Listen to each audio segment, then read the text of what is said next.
Hey guys, welcome back. In this video I wanted to have a little chat about creating a palette of sounds, just a selection of sound sources that you have ready to go before you start composing. So let's have a look at that now.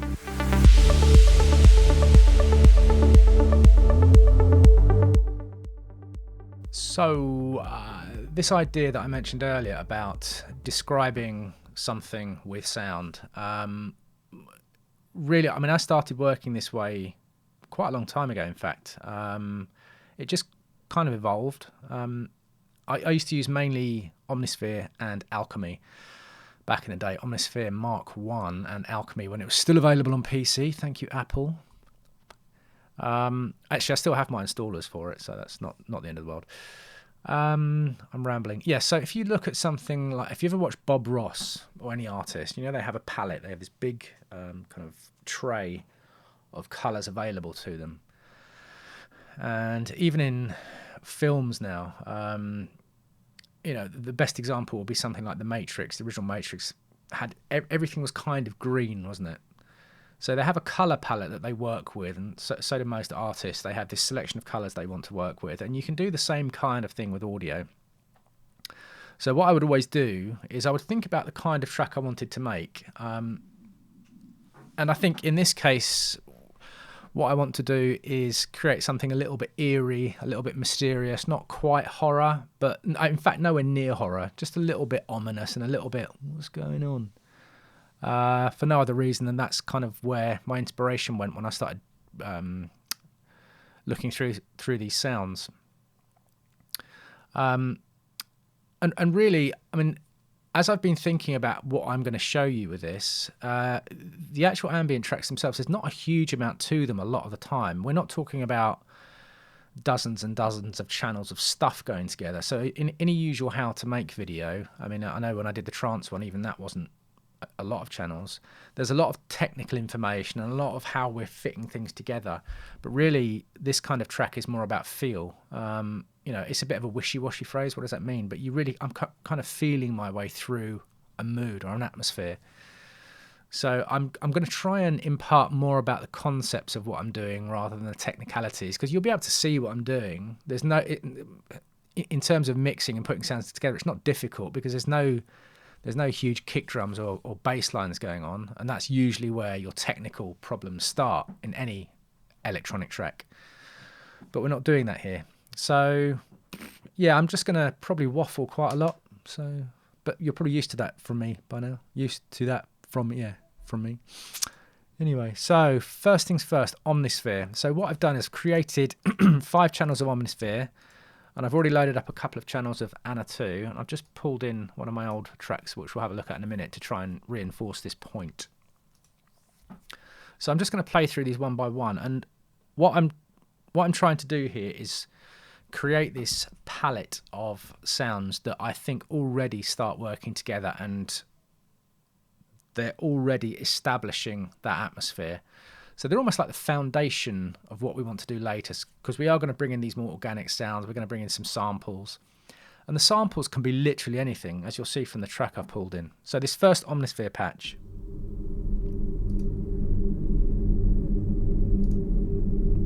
Called Black Den. That's using the mod wheel.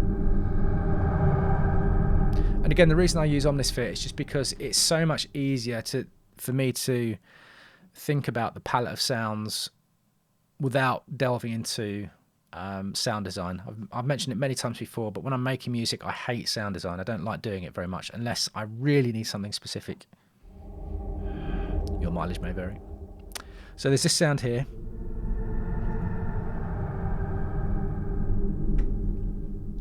Quite weird, quite moody. Next one will be, hello, something called Barrier Reef. Again, mod wheel.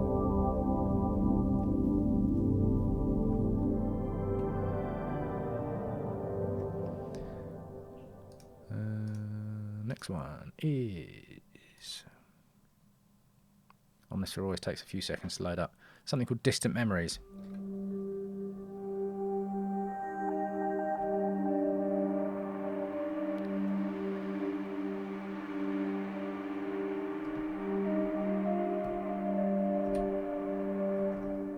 Same kind of feel.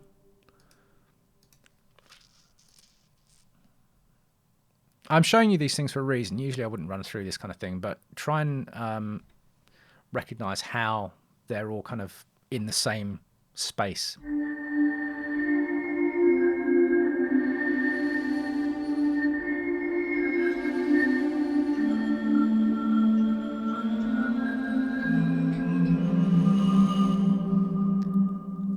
Let's pick up the pace a little bit. Next one is Distant Heat.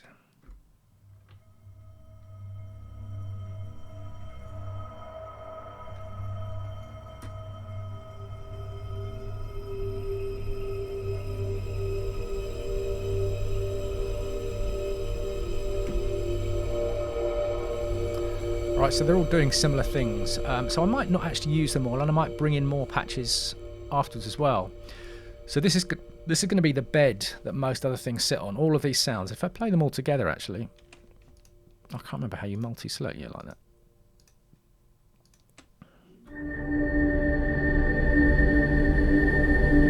So that's all of them together.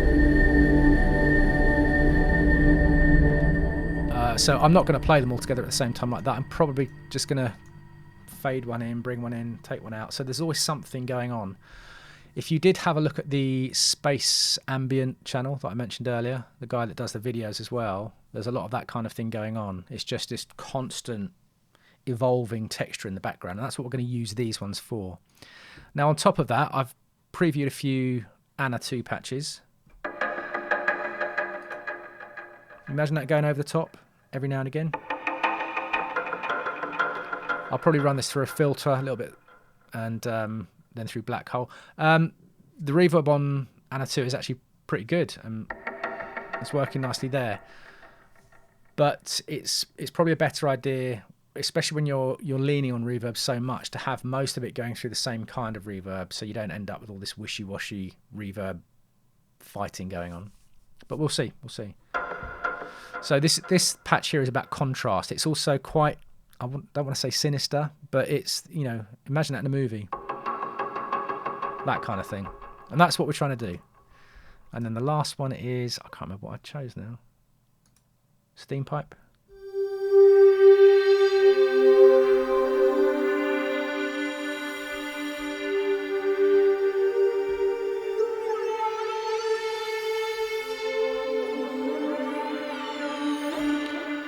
So that's again to add some contrast. So we've got lots of the thick layered pads with Omnisphere, and these last two Anna patches are for contrast.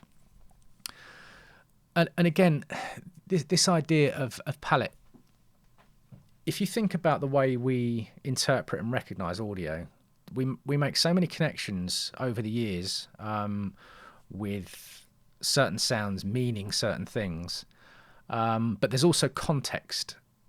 So what am I trying to explain? I might try and do a little video with a piece of footage with different kinds of audio in the background. A lot of this is to do with context. And when I make these ambient tracks, sorry if I'm waffling, when I make these ambient tracks, I'm trying to provoke, in me at least, in my memories and my experiences over the years, certain feelings with certain tracks and certain sounds, certain audio. So I just wanted to take a quick look at this older track of mine. So I did this thing maybe 10 years ago. It was a musician friend of mine who was also a DJ called Musa. I don't think he makes music anymore. And he asked me to make an intro for him for his DJ sets, which I did. But this was like a dark thing. If you look on dark DJ intro, Bluff Monkey, it'll probably come up on SoundCloud. But I gave it away for free. And then I thought to myself, what? These DJ intros on my SoundCloud page seem to be very popular, like thousands of hits and thousands of downloads. So I made a summer one as well. And as I play through this, just have a listen to what's going on and why I interpreted these sounds as being summery. Birds singing. And it's quite a bright, airy pad in the background.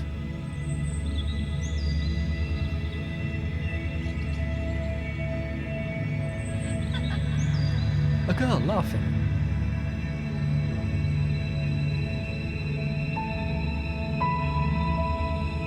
Nice mellow piano line.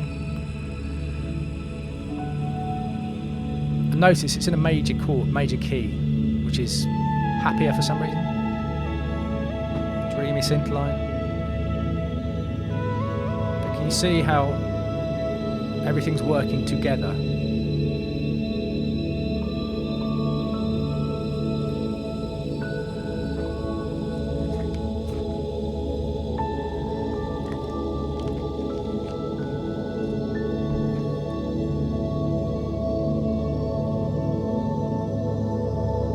So the other stuff starts coming in. There's always something going on. It's evolving and moving.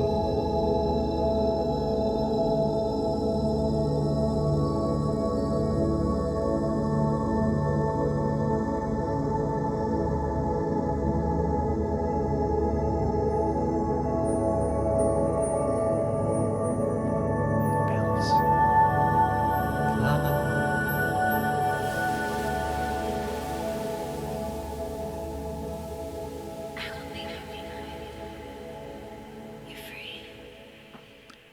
And then a lady saying you're free at the end. I can't remember where I got that from. Random searches.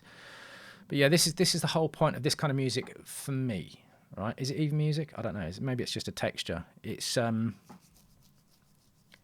pulling things together that reinforce the kind of feeling or the vision that I'm trying to create. And this track, the reason I'm pulling these demos in, nice mellow pads, airy pads, birds singing, girls laughing, piano lines in a major key.